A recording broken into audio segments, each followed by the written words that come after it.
定位點，先望下左邊呢，咁左邊有個叫靠左定位點，亦都有靠右同埋靠中間嘅。咁而下邊呢一行呢，就拍咗兩個 tab 嘅，一個 tab 兩個 tab。咁呢 tab 呢係會跟定位點去走嘅。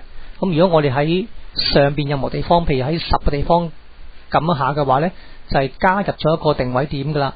咁於是呢，呢個 A 呢就一 tap 就會 tap 得過呢個位置啦。如果我將佢呢褪後些少嘅話呢，亦都會跟佢走嘅。咁想唔要呢個定位點嘅話呢，個方法就係揀咗定位點，然後向下拖落去呢，咁就會消失咗，唔見咗噶啦。再望下上邊呢，有幾個三角形，咁左邊有兩個，右邊有一個。咁我哋停喺第一行嘅，先望下右邊嘅三角形先啦。如果我將個三角形呢個右邊縮排呢向左邊褪嘅話呢，咁你見到呢嗰啲字係一定唔會過呢個三角形嘅。咁所以呢個係可以講一個 margin 嚟啦。好啦，褪翻後邊啦。咁而左邊呢一個呢，上三角先啦，上三角係負責首行嘅，咁即係第一行呢就由佢負責嘅。如果將佢褪入裏面嘅話呢，佢嘅第一行就會縮入咗裏面噶啦。咁而第二個三角形呢，就負責第二行或以後嘅。咁所以我將呢個下三角向右邊褪嘅時候呢，咁第二行第三行呢就會唔會過呢一個三角形噶啦。嗱，咁至於中間呢一個 A 我想去褪去前面嘅話呢，我哋亦可以利用翻個 tab 去做啦。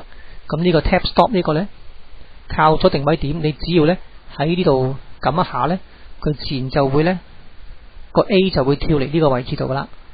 咁而第二行以後呢就會跟呢一個定位點。咁去到 B 啦，咁 B 呢一個呢，我想佢全部呢一二行呢都係向裏面褪嘅。咁所以呢，我可以拉下邊嘅長方形。咁長方形一拉嘅時候呢，就上下三角一齊喐噶啦。好啦，咁呢一個呢，第一行搞掂咗啦。咁到第二行呢，我希望佢係褪入裏面嘅。咁所以呢，我就將下三角呢就拉到去同上面同一位置。咁於是呢，所有嘅文章呢就會對齊晒啦。好啦，到第二句，咁呢一個呢，我就希望將個下三角呢就褪入些少啦。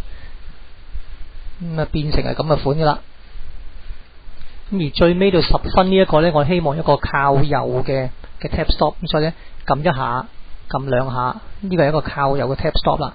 咁我喺翻後邊呢，撳一下先啦，然後再拉到最盡。咁於是呢，呢一個 tab 呢就會 tab 到去最尾，而且係靠右嘅。下邊有3個選擇啦，咁我哋可以撳翻呢就係項目符號，可以撳1、2、3啦，咁亦都可以撳右掣轉翻個項目符號啦。咁呢個我要 ABC 嘅確定。